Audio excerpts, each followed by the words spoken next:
Henry see red.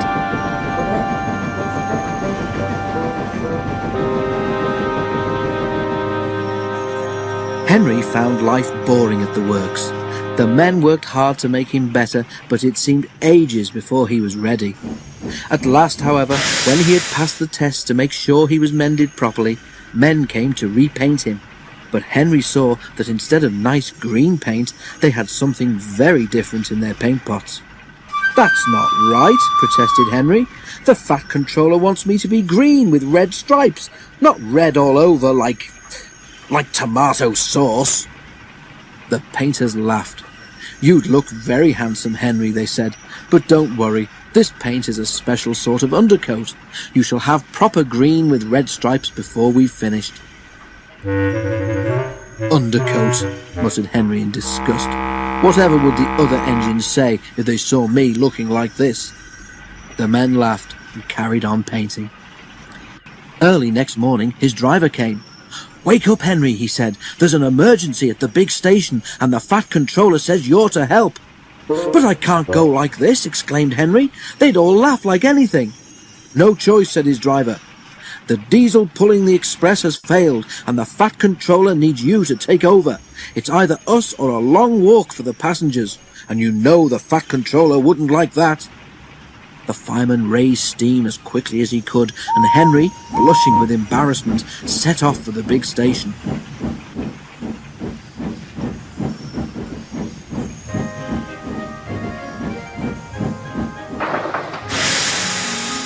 The Fat Controller was pleased to see him. "I feel so silly looking like this," complained Henry. The Fat Controller laughed. "You do look unusual, Henry," he agreed. "But you have helped me out of a very awkward situation, so don't worry about it." But Henry did worry. Soon, too soon for Henry, it was time to start.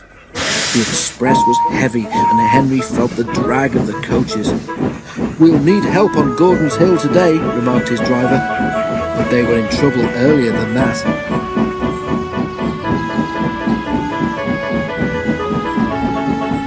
As they approached Edward Station, the brakes went wrong on the last coach of the train, and they had to stop and uncouple it. To make matters worse, Donald, who should have been there to help, had been called away. Henry had to push the coach into a siding himself.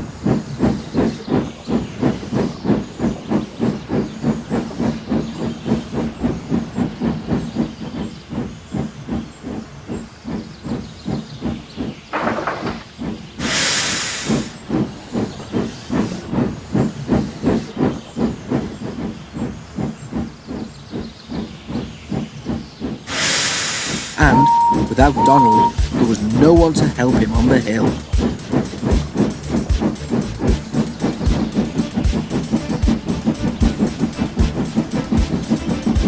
"Never mind," comforted his driver. "You can do it. You're an enterprising engine, remember?" Henry snorted. He didn't feel very enterprising just then. The men at the works had mended Henry well. His driver gave him as good a start as he could. It was hard going, but now Henry felt fired with determination. "Let them laugh at my red paint," he snorted. "I'll show them." Slowly he struggled upwards. "I can do it! I can do it! I can do it!" he panted. "Oh dear, will the top never come?" Then, suddenly, there it was. "I've done it! I've done it! I've done it!" he puffed proudly.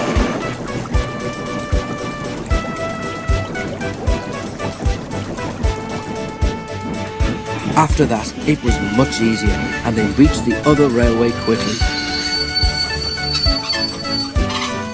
The Fat Controller, who had been on the train, came to congratulate Henry. "Well done, Henry," he said. "I'm very proud of you. Perhaps all my engines should be painted red, but you have certainly earned your proper green with red stripes." Which, of course, is just what Henry got. And when he at last returned to the shed, there was a warm welcome for Henry the Green Engine.